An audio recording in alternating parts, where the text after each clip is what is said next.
When my clients come to me, I'm a New York City stylist. When they come to me, they have closets full of fabulous third layer pieces like this jacket.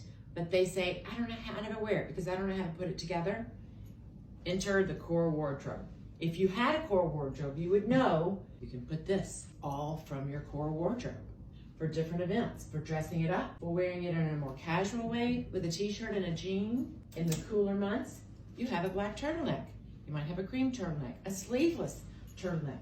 Any of your basic pieces that you can put together to make this jacket pop. And you also have the pants that fit you well in the different shades that you can say, oh, today I want to be casual, so I'm going to put it with a fun wide leg jean.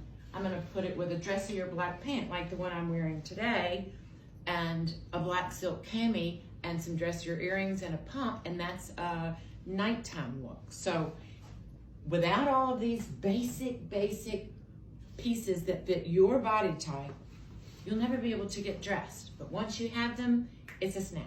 Go to the Style That Binds Us website, go to Style Tools, and then under that, find the core wardrobe checklist. You can print it out and use it to see what you have and what you need in order to build your core wardrobe.